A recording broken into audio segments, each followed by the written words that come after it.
Graça e a paz, Igreja do Senhor. Eu sou o pastor Gilberto Rodrigo, do MTV Igreja Online. Estamos juntos na nossa escola de oração, prostrado somente para Cristo, a sua faculdade espiritual e informal. Estamos hoje no nosso 5º encontro. Se você perdeu a introdução, o 2º, o 3º e 4º vídeo, eu peço que você que venha assistir e venha compartilhar, que a sua visão espiritual sobre a oração vai começar a ficar muito mais refinada. Lembrando que são 3 módulos, cada módulo vão ser 12 vídeos, então no total vão ser 36 vídeos, tá combinado? Eu peço que você venha se inscrever no nosso canal, se inscreva também no Instagram, mtv.ministério, e eu peço que você venha multiplicar esse convite, já fazendo a diferença neste ano de 2023. Eu tenho a certeza que a sua vida nunca mais será a mesma. Um curso 100% online e 100% gratuito. Amém? Então vamos lá. O tema de hoje, o nosso 5º episódio, é oração alinhada com a estratégia da palavra. Muitos patriarcas recorreram a esse tipo de oração para terem grandes vitórias. E esse tipo de oração que eu quero te ensinar hoje, que é fundamental para que você faça a diferença nos últimos tempos. Amém? Então vem comigo e vamos junto rumo a Jerusalém Celestial. Quando alinhamos a nossa oração à Sagrada Escritura, tomamos posse das suas promessas, amém? Porque a vontade de Yahvé é a sua palavra, porque a Bíblia diz lá em Jeremias, capítulo 1, versículo 12, que ele vela para que a sua palavra venha se cumprir. Então a palavra de Deus, ela se movimenta através das suas orações. A palavra de Deus é viva, ela se torna a cada dia mais viva quando você invoca o poder de Deus pautado na sua palavra, amém? Então, a vontade de Yahvé é a sua palavra, e toda oração de acordo com a sua palavra, ou seja, com a sua verdade, não voltará vazia, pois ele a ouvirá. Isaías 55, versículo 10 ao versículo 11, a Bíblia diz assim: como a chuva e a neve descem dos céus, e não retornam para eles, sem regarem a terra, e fazerem-na brotar e florescer, a fim de que ela produza sementes para o semeador e pão para os que deles se alimentam. Assim também acontece com a palavra que sai da minha boca. Ela não voltará para mim vazia, mas realizará toda a obra que desejo e atingirá o propósito para o qual a enviei. Então, quando você ora, e se você consegue, dentro da palavra de Deus, alinhar a sua oração, submetendo à vontade de Deus, igreja, a sua oração começa a ser outro tipo de oração no mundo espiritual. Amém? Então, vamos falar o princípio, então, desse episódio, que é muito importante. Quem ora de acordo com a verdade bíblica já inicia-se com a resposta. Como assim, pastor? Ou seja, é uma oração habilidosa que comprova no mundo sobrenatural e é sustentada pelos fundamentos de uma fé autêntica e espiritual, e não aparente e emocional, porque nós não ganhamos Deus pelo choro. Porque a Bíblia diz que muitos choraram, mas muitas das vezes Deus não ouviu. Outro dia a gente entra nesse estudo para você, eu vou provar biblicamente isso para você. Amém? Então vamos lá. Oração alinhada com a estratégia da palavra. Oração conectada com a verdade. Então, quando você faz uma oração, a primeira coisa que acontece no mundo espiritual, a sua oração, Deus, ele observa se está alinhado à palavra. Vou dar um exemplo. Você ora, mas você não perdoa. Pronto, a sua oração não passa do teto. Está bloqueada, porque você não perdoa. Então, não tem lógica você orar, mas você querer entrar nos céus, atingir os céus com rancor, com mágoa. Pronto, sua oração está bloqueada. Então, a sua oração tem que estar alinhada à palavra de Deus e você tem que fazer oração pautada nesses princípios. Vamos lá. Então, para isso, hoje, vou trazer um tópico muito interessante para você, que são os segredos da chave. Presta atenção nisso aqui primeiro. Você está vendo aqui, eu estou mostrando para você uma chave. Observa, nesta chave ela tem segredos. Observa cada um desses segredos aqui. Se você levar essa chave para poder fazer uma cópia, o chaveiro tem que imitar a cada dentinho desse aqui. É um segredo. Ele não pode mudar, pegar o primeiro segredo, colocar aqui no meio, o do meio colocar aqui na frente, esse aqui da ponta colocar no final. Ele não pode fazer isso. Ou seja, ele pode até fazer, mas não vai abrir a porta. Então, existe uma sequência nessa chave, em todas as chaves, uma sequência de segredo. E sempre tem um segredo que ele tem um princípio, por que ele está na frente, para poder entrar como uma luva, né, na fechadura. Então, vamos aprender esse segredo espiritualmente falando, esses segredos. Amém? Em nome do Senhor Jesus. Presta atenção, então. Então, segredo número 1, em nome do Senhor Jesus. Lá em Salmos, no capítulo 103, no versículo 17 e 18, a Bíblia diz assim: mas o amor leal do Senhor é desde sempre e para sempre. Grava isso. O amor leal desde sempre e para sempre. Para sempre há um amor leal de Deus. Para aqueles que o temem. Observa, para aqueles que o temem, tem um amor leal, tem um diferencial. E a sua justiça para os filhos de seus filhos, ou seja, atingindo gerações, com todos que guardam a sua aliança e se lembram de obedecer aos seus mandamentos. Quais são os pontos chaves?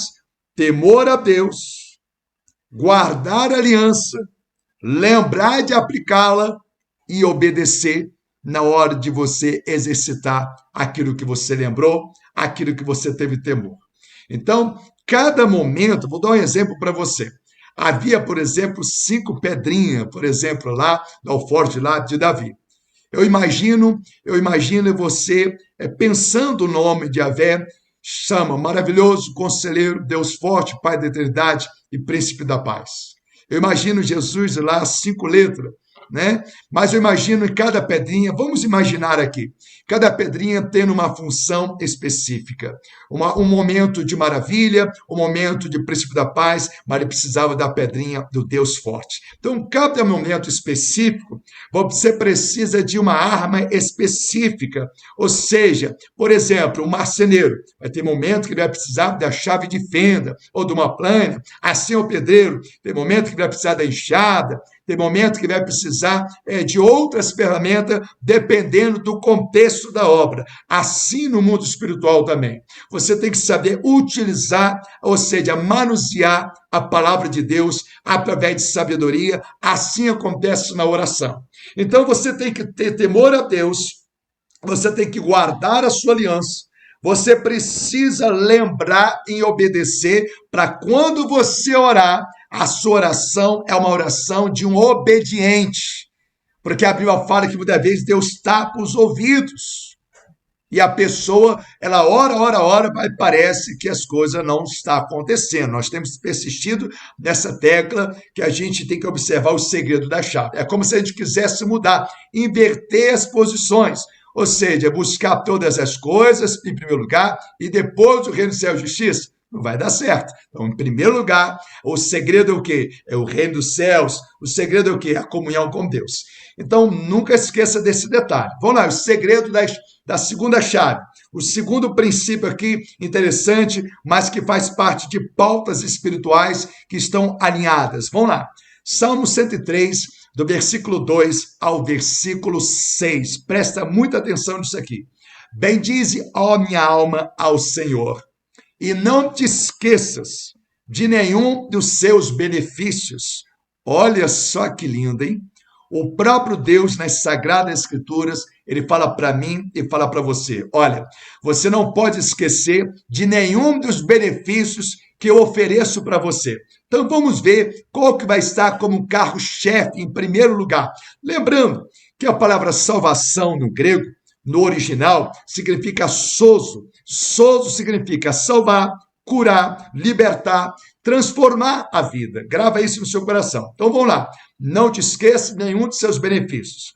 É Ele quem perdoa todos os teus pecados. Então o perdão é um plano de salvação que precisa ser carro-chefe numa pessoa aliançada com Deus. Então, se eu oro por cura, mas não quero aliança com Deus, tem alguma coisa desalinhada. Ou seja, eu preciso pedir muito mais que a cura do meu corpo. Eu preciso orar pedindo a cura da minha alma, um quebrantamento, uma transformação verdadeira. Por isso que tem muitos ministérios que focalizam só cura, outros só prosperidade. Não está errado a cura, não está errado a prosperidade, desde que aquele ministério não fica focando em primeiro lugar a cura, em primeiro lugar a prosperidade. Isso é perigoso, porque Abraão era próspero. Jó foi o homem mais próximo do Oriente. Havia muitos homens abençoados e próximos na Bíblia Sagrada. Por exemplo, Deus, quando coloca Adão e Eva no Jardim do Éden, você começa a estudar o Jardim do Éden, ele era uma abundância tremenda. A Bíblia conta claramente que havia um rio que se dividia em 4 braços. Um desses braços era Pison, que havia ouro da terra de Havilá.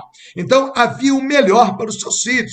O problema é a avareza, o problema é o amor ao dinheiro. Então, quando você ora, você tem que ter como carro-chefe no seu coração o compromisso da salvação, o compromisso dos céus. Saber que tudo nessa terra é passageiro. Tudo nessa terra é passageiro. Onde está o seu tesouro? Onde estará o seu coração? Então, a Bíblia está ensinando aqui para nós reivindicarmos os benefícios oferecidos na palavra. Então, vamos continuar. É Ele quem perdoa todos os teus pecados. Então, precisa ser o carro-chefe. Aí depois fala, e cura todas as tuas enfermidades. Temos também alguns estudos sobre cura, muito interessante, para que você venha observar. Então, o problema não é ministério de cura. Logicamente que Deus cura, existe caso na Bíblia também que Deus não curou, mas isso aí já é outro estudo para nós estudarmos. Então, eu não posso, por causa de algumas exceções na Bíblia, eu falar que Deus não cura. Claro que não, mas Ele curando ou não curando, Ele continua sendo Deus de Israel, Deus de Abraão, de Isaac e de Jacó. Amém? Mas eu vou reivindicar aquilo que Ele me oferece. Amém? Em nome do Senhor Jesus. Agora, observa um detalhe aqui em João 5, versículo 14. A Bíblia diz assim, mais tarde, Jesus o encontrou do templo. Ele disse, olha que já estás curado. Não pequeis mais, para que não te suceda coisa pior.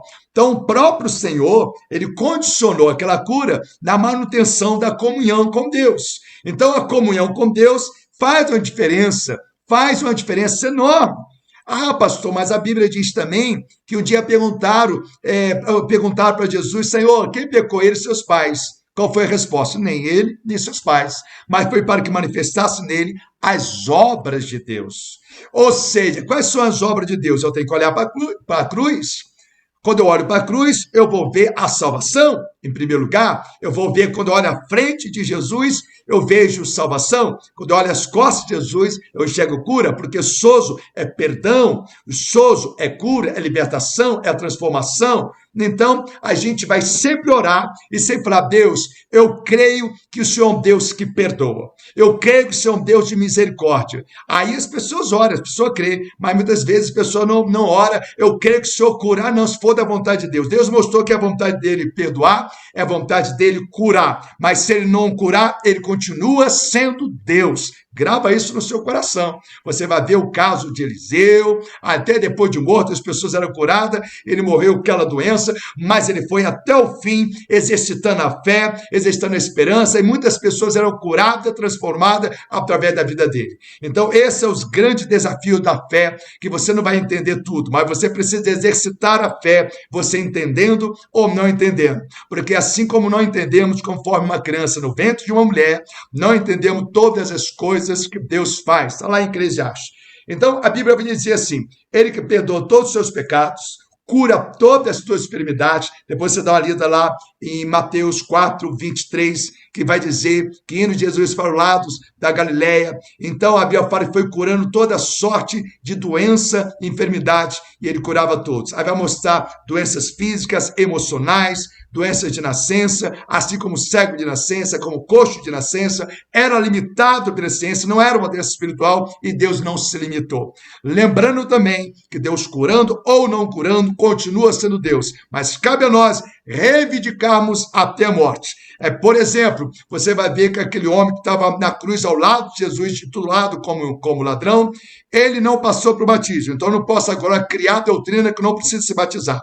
Exceções, não pode criar doutrina. Existem casos e casos, mas eu vou reivindicar a doutrina bíblica ensinada por Jesus. Depois você olha lá, cuidadosamente, Mateus 4:23, como que Jesus pregava o evangelho. Amém? Ele pregava e curava, pregava e curava. Então devemos ter esse tipo de oração. Senhor, eu recebi o relatório X do médico, mas a tua palavra diz que pelas tuas feridas nós somos curados. Então você está reivindicando, se posicionando dentro da palavra. Você está tendo uma oração alinhada na palavra. E a última resposta, quem vai dar vai ser ele. Amém? Em nome do Senhor Jesus. Aí fala assim, ele perdoa todos os teus pecados e cura todas as tuas enfermidades. Ele resgata da sepultura a tua vida, ou seja, libertação. Ele te coroa de amor e de misericórdia, olha só, apresentada pelo Pai, o amor, ou seja, te envolvendo, a docilidade desses cuidados de Deus. Ele sacia de bens a tua existência, prosperidade, de maneira que a tua juventude se renova como o vigor de uma águia, renovo prometido pelo Senhor. O Eterno realiza atos de justiça e de direito em favor de todos os oprimidos, ou seja, a defesa dos injustiçados e oprimidos. Então, o próprio Deus na Bíblia, ele convida nós a reivindicarmos esse benefício oferecido pelas suas promessas. Então, quando a gente entende isso, a nossa oração começa a ser mais ousada. Agora, vamos isso para a prática agora. Vamos lá, o espelho na palavra. Bom exemplo de orações alinhadas biblicamente. Exemplo número 1. Imagine você precisando tomar uma decisão. Às vezes você quer mudar para uma cidade, às vezes você não sabe se vende sua casa, se não vende, se larga um trabalho e vai para outro, se faz um concurso público, se faz isso ou faz aquilo. E você não sabe o que fazer, não sabe a decisão que tomar. Deixa eu te dar uma dica aqui como exemplo em nome do Senhor Jesus.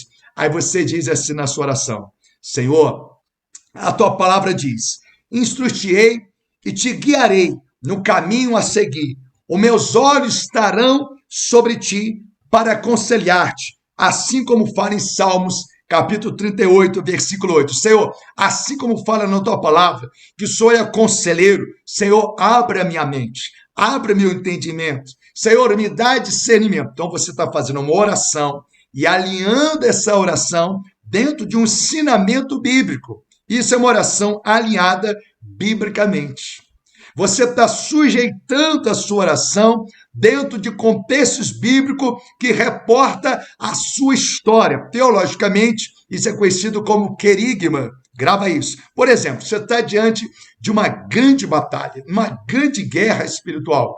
Aí você vê que parece que há um gigante no teu trabalho que está perseguindo todo mundo. Você fala, meu pai, assim como Davi não teve medo do gigante, e assim só fez Davi enxergar e o gigante não prevaleceu de pé. A tua palavra diz que a minha luta não é contra a carne nem contra o sangue. Esse gigante do adversário não prevalecerá. Olha só, oração alinhada, pautada em princípios bíblicos, contextualizado no contexto presente. Deu para entender? Então vamos lá. Aí você completa, vamos lá, vamos continuar. Você pedindo direção de acordo com o Salmo 32:8. Aí você completa, Senhor, me humilhe a ti para receber instruções e inspirações sábias, e assim eu possa agir com sabedoria e discernimento. Em nome de Jesus, amém. Você pode ter certeza.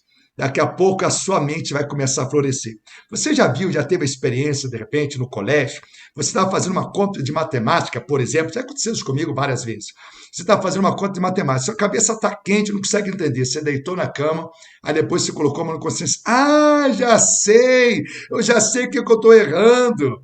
Quando você ora e pede isso a Deus, se você começa a alinhar, Deus ele começa a clarear a sua mente. Ele começa a te dar discernimento nas suas escolhas. Você pensa que foi você, mas não foi. Foi a graça de Deus. Foi o conselho de Deus. Foi o conselheiro Senhor. Porque você está alinhando as suas orações dentro de contextos de ajuda, do contexto de humildade, de reconhecer que sem Ele nada você pode fazer. Amém? Vamos ao segundo exemplo, então? O segundo exemplo. Imagine que você está numa situação de enfermidade. Observa, Aí então você vai fazer a sua oração ao Senhor. Aí você fala: Senhor, a tua palavra diz que pelas suas pisaduras somos curados, conforme fala Isaías 53:5, Pai. E que tudo é possível, porque você esquece o versículo, mas você lembra que existe isso na Bíblia. Pai, a tua palavra diz: pelas tuas feridas nós somos curados. Eu sou o Senhor que te sara. Meu Deus, e que tudo é possível para aquele que crê. Está lá Marcos 9:23. Senhor, alinho o meu olhar às suas promessas. Foi o que Deus falou para Abraão. Abraão, olha para os céus. Vê se você pode contar a estrela, a areia da praia do mar. Abraão, olha o invisível. Olha o invisível que você vai conquistar o impossível. Então, quando você começa a orar alinhado dentro do que Deus promete, você entra numa atmosfera muito mais explosiva no mundo espiritual. Aí você completa, porque aquilo que os médicos não podem, o Senhor pode, meu Deus. Lucas 8, 43 ao 46. Senhor, então manifesta a tua virtude na minha saúde, como em Mateus 4, 23, 24, em nome de Jesus. Amém. Observa agora, a sua oração, ela está vitaminada da palavra. A sua oração, ela está vitaminada com discernimento. Então quando você ora e você pauta a sua oração na palavra, a oração ou seja, igual ao louvor, são palavras cantadas, não é verdade? Por isso que o louvor de adoração que glorifica a Deus é muito importante. Então, igreja, quando você observa esse detalhe, você começa a entrar em outro nível espiritual. Lembra daquela parte de Gideão? Senhor, se o Senhor é conosco, por que nos sobreveio tudo isso? E qual é daquelas maravilhas que nossos pais nos contaram? Deus olhou para Gideão e falou assim: vai nessa tua força, Gideão, o Senhor é contigo. Vê uma revolta em Gideão contra a dor e a opressão do povo, não é revolta contra Deus, mas ele reivindicou uma fé pautado no conhecimento que ele tinha com Deus na palavra. Olha a importância de você estar alinhado à palavra de Deus. Olha a importância. É muito forte. Tem vários exemplos de homens de Deus fazendo isso na Bíblia e assim houve uma grande transformação. Olha só a fidelidade de Davi, por exemplo. A fidelidade de Davi, Deus teve um compromisso com Davi que nunca deixou de dar descendência para Davi, até quando Salomão falhou. Você vai ver o que é a fidelidade de um homem de Deus com Deus, principalmente na hora da oração. Como já damos exemplo, Samuel, ele ora, ele clama, a Bíblia fala que Deus responde trovejando para Samuel. Ele está alinhado na palavra. Ou seja, você compreendeu agora a importância da conexão da meditação bíblica entrelaçada na oração fundamentada? Depois você vai deixar nos seus comentários, amém? Quando a igreja exercita essas verdades, um caminho transformador lhe aguarda para entrar em ação. Que você venha guardar esse segredo, que você venha guardar no seu coração, lá na tábua do seu coração, esses detalhes que vão fazer a grande diferença. É como você falar assim: meu Deus, Amã estava preparando uma forca para destruir Mardoqueu. Muitos estão espionando meus passos, procurando a hora para me dar uma rasteira, mas os teus olhos estão continuamente sobre mim, porque eu sei que tu me sondas, Pai, e o Senhor não vai me entregar nas mãos do meu inimigo, porque não cochila o guarda de Israel. Olha só, sua oração está toda pautada biblicamente. A sua oração, ela está mais sólida, ela está mais viva no mundo espiritual.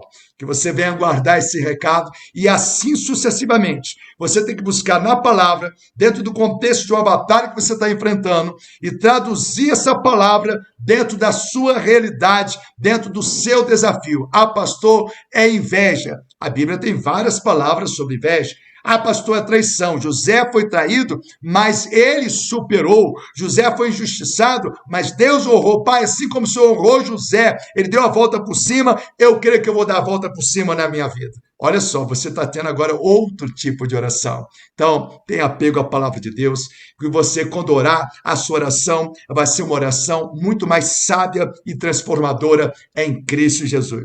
Eu convido a você, mais uma vez, se inscrever nesse canal, compartilhar esses estudos, coloque seu comentário, o que você achou desse estudo, e na semana que vem, às 2h, no YouTube, vamos estar juntos, mais um encontro de fé e de esperança na Escola de Oração, prostrado somente para Cristo, a sua faculdade espiritual e informal. Um beijo no seu coração, em Cristo Jesus.